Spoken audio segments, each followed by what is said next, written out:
Bonjour mon amour, j'espère que tu vas bien. Ici Maria Pikouma, encore une vidéo.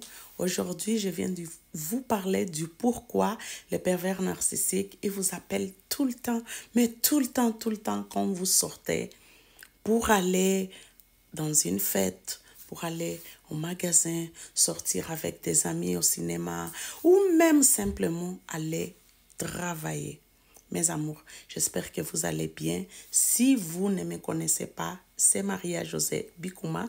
S'il vous plaît, si tu ne me suis pas encore, suis ma page, suis mon canal. En tout cas, suis-moi sur tous les réseaux sociaux et j'espère que vous êtes en train d'aimer ces vidéos que je suis en train de faire, s'il vous plaît. Laissez-moi dans les commentaires comment vous trouvez les vidéos, quel genre, quelle partie de ce thème vous voulez que j'amène un petit peu plus afin que je puisse aussi me situer et amener des vidéos qui vont plus en accord avec vos besoins. Vous comprenez? Moi, je fais des vidéos sur des pervers narcissiques. Je ne suis pas un psychiatre, je ne suis pas un psychologue. Le but de mes vidéos, ce n'est pas de diagnostiquer personne, mais simplement vous passer mes informations sur mon vécu et puis quelques petites recherches, des études que je continue encore de faire sur ce thème parce que c'est quelque chose que je trouve très important pour moi de rester active, informée afin de connaître toutes les, en tout cas, toutes les informations par rapport à ce thème parce que ça m'intéresse beaucoup. Vu que j'ai été victime, je ne veux plus retomber dans ça. Donc, pour me rappeler aussi que ces personnalités-là existent, donc c'est pourquoi je continue d'étudier et en même temps de faire des vidéos afin de vous aider à comprendre ce que vous passez ou bien ce que vous avez passé. Vous comprenez? Et donc, c'est pourquoi je fais ces vidéos. Ils n'ont aucunement le but de pouvoir diagnostiquer personne. C'est vraiment juste à titre d'information. Si vous avez besoin d'un diagnostic, s'il vous plaît, consultez un psychologue, un psychiatre qui va pouvoir mieux vous aider dans votre démarche de pouvoir comprendre la dynamique des pervers narcissiques ou bien même de pouvoir vous soigner si vous avez des séquelles que vous avez subi par rapport à cet abus que vous avez subi ou bien vous êtes en train de subir. C'est super important. Moi, je n'ai jamais consulté un psychologue ou un psychiatre parce que je trouvais que les vidéos que j'écoutais des psychologues et des psychiatres sur des réseaux sociaux, c'est pour l'instant, je trouve que c'était suffisant pour moi. Je ne sais pas si dans le futur, je vais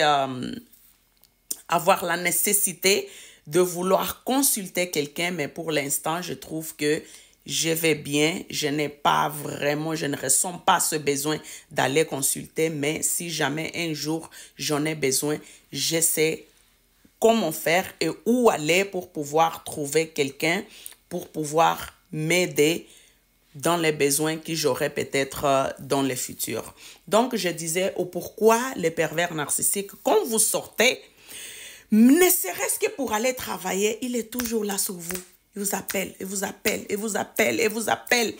Même que vous avez, des fois vous êtes au travail, il vous déconcentre dans ce que vous êtes en train de faire. Il vous empêche parfois de travailler parce que des fois il va vous appeler. C'est pour des choses qu'en tout cas je dirais que ça n'a pas de sens. Des fois c'est pour demander la fourchette, je la trouve où? Tu fais quoi? Tu vas terminer à quelle heure? Même si des fois, il sait déjà à quelle heure tu vas terminer le travail. Il peut savoir que des fois, tu as une réunion très importante, mais malheureusement, il ne vous laisse pas en paix et vous empêche de vous concentrer. Donc, c'est pour vous dire que les pervers narcissiques, malheureusement, c'est des gens qui ont un sentiment d'abandon très centré, qui ne sont pas capables de rester trop loin sans avoir leur maman à côté. OK? Parce que des fois, c'est comme ça qu'ils vous voient. C'est comme quelqu'un qui est là. C'est son extension pour pouvoir prendre soin de lui. C'est comme vous êtes son objet. Vous servez qu'à ça. Vous devrez être là tout le temps pour lui afin que lui puisse se sentir bien, qu'il puisse se sentir en sécurité, même si vous sortez juste pour aller travailler ou même juste aller jeter la poubelle. C'est pourquoi que vous voyez des fois quand vous allez sortir, il va être là, oh ben tu as parlé avec qui, tu étais avec qui, même s'il sait que tu étais au travail, tu parlais avec personne, il faut que tu lui donnes tous les détails parce qu'il ne veut pas perdre le contrôle sur vous. Il a l'impression que quand vous sortez, pour lui, comme il ressent ça comme un abandon. Parce qu'il n'a pas la notion du temps quand vous sortez. Si pour lui, l'abandon, c'est un abandon. Il ne sait pas faire la différence si c'est pour 30 minutes, si c'est pour 10 ans, si c'est pour 3 mois. Lui, il s'en fout. C'est comme sortir un sentiment d'abandon pour lui. C'est un sentiment d'abandon. C'est quelque chose qu'il ressent très, très fortement. C'est pour ça que quand vous revenez, des fois, il va avoir un comportement, je ne sais pas, complètement froid. Hein? Tu vas voir quelqu'un qui t'appelait toute la journée, il va avoir un comportement complètement froid. C'est comme si tu te dis, mais chérie, qu'est-ce qui se passe? Pourquoi tu te comportes comme ça? Pourquoi tu m'ignores? Tu m'appelais toute la journée. Donc, comme un bébé, il veut que tu le prends, que tu lui donnes de la tendresse, que tu lui donnes ton attention. En tout cas, c'est une façon pour lui, encore une fois, de se sentir supérieur à toi, pour être sûr que ton attention est toujours déversée sur lui. Tu comprends? Donc, c'est pas de votre faute. Ça n'a rien à voir avec toi. Les comportements des pervers narcissiques, ce n'est pas quelque chose que c'est toi qui déclenche.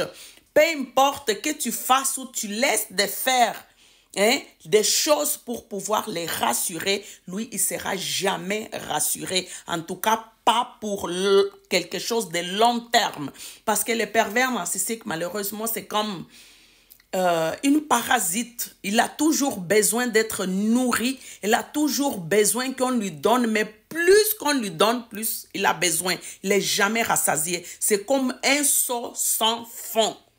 Pour plus que tu donnes de l'attention, pour plus que tu donnes de la tendresse, pour plus qu'il t'essaie de le comprendre, tout ce que tu feras, c'est toi, la personne qui est avec lui, qui va te rendre malheureusement de plus en plus malade. Parce que lui, il ne te perçoit pas comme une autre personne. Il te perçoit comme quelqu'un qui fait partie de lui. C'est comme son extension. Donc, il a besoin de ton énergie. Il a besoin comme de ton air pour pouvoir respirer. Je ne sais pas vraiment comment je peux vous expliquer, mais il n'est pas capable de comme se débrouiller. Son système n'est pas capable de se débrouiller sans toi parce qu'il a besoin de sucer ton énergie. Il a besoin pour pouvoir se sentir rassuré, bien exister. Il a besoin de te diminuer, de pouvoir te mettre dans une position, en tout cas, très en bas de lui. Il a besoin de t'écraser pour pouvoir se sentir exister. Donc, tu comprends, j'espère que ça fait du sens dans ta tête. Cette situation, c'est quelque chose que si tu n'as jamais vécu, tu vas vraiment pas comprendre. Tu peux écouter beaucoup de vidéos. Tu peux peut-être avoir une petite idée, mais tu vas encore avoir des choses qui vont être très confuses dans ta tête parce que tu vas dire, mais c'est pas normal. Qui n'a jamais vécu ça, il va avoir l'impression que quand on explique ces thématiques-là, il va dire, mais non, ça c'est des choses, en tout cas, c'est une histoire qui arrive dans les films. C'est pas normal que ça puisse arriver dans la vie réelle. Et pourtant, c'est réel, ça existe. Il y a vraiment des gens qui vivent, excuse-moi, les vrais enfers sur terre. Vous comprenez? Donc, il y a des choses qui parfois sont dites dans ces vidéos que si tu n'as pas été dans les chaussures de la personne qui a vécu ça, c'est très difficile pour toi, quelqu'un de dehors, de venir comme te mettre à la place de la personne et puis comprendre profondément ces sujets parce que c'est très délicat. C'est peu de gens qui ont vécu, qui peuvent comprendre exactement de quoi je parle. OK? C'est pourquoi vous avez l'impression que quand quelqu'un fait une vidéo, vous dites, oh, mais non, il est en train de parler de moi, il parle de mon pervers, il parle de ma pervers. Donc, c'est pas une coïncidence.